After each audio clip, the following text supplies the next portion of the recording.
விருச்சிக ராசிக்காரவங்க மத்தவங்க தப்பு பண்ணா மன்னிக்க மாட்டாங்க, சரி சார். ஆனா இவங்க நேசிக்கிறவங்க இவங்க கிட்ட போய் சொல்லியிருந்தா கூட மன்னிக்க மாட்டாங்க. விருச்சிக ராசிக்காரர்கள் மற்றவங்கன்னு யாரையும் நினைக்கிறது இல்லை. தான் யாரை நேசிக்கிறார்களோ அவர்கள் மேல மட்டும்தாங்க கோபமே வரும். யார் மேல் உரிமை எடுத்துக் கொள்கிறார்களோ அவர்கள் மேல் மட்டும்தான் விருச்சிக ராசிக்காரர்கள் கோவப்படுவாங்க, அக்கறை காட்டுவாங்க, அன்பு செலுத்துவாங்க. முன்ன பின்ன தெரியாத ஆள்கிட்ட எல்லாம் பேசிக்கிட்டு இருக்கிறதுக்கு விருச்சிக ராசிக்கு என்ன டைமா இல்லை.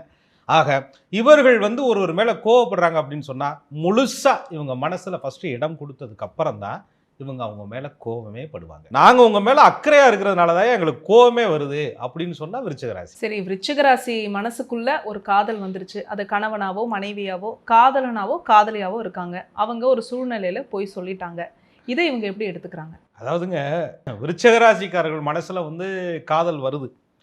ரைட், காதல் மனசுன்னு இருந்தால் வரத்தானே செய்யும். அதில் விருச்சிக ராசிக்காரர்கள்ட்ட ஒரு காதல், அது அன்பா கணவனாக இருக்கலாம், மனைவியாக இருக்கலாம், காதலனாக இருக்கலாம், ஒரு காதலியாக இருக்கலாம், யாராக வேணாலும் இருக்கலாம்னு வச்சுக்கோங்களேன்.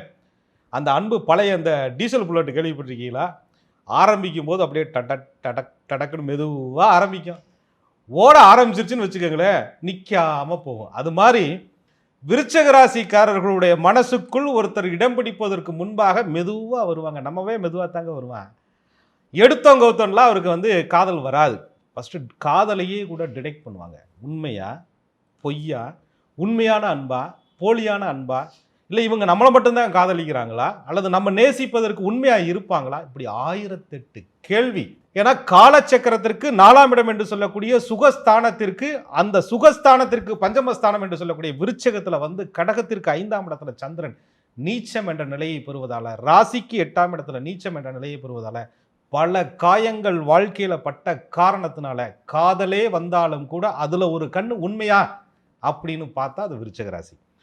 அப்படிப்பட்ட காதல் இவ்வளவு யோசிச்சு, இவ்வளவு டிடெக்ட் பண்ணி, இவ்வளவு உண்மையான்னு பார்த்து, அதுக்கப்புறம் முழு மனசை கொடுத்து, நான் தான் சொல்றேனே,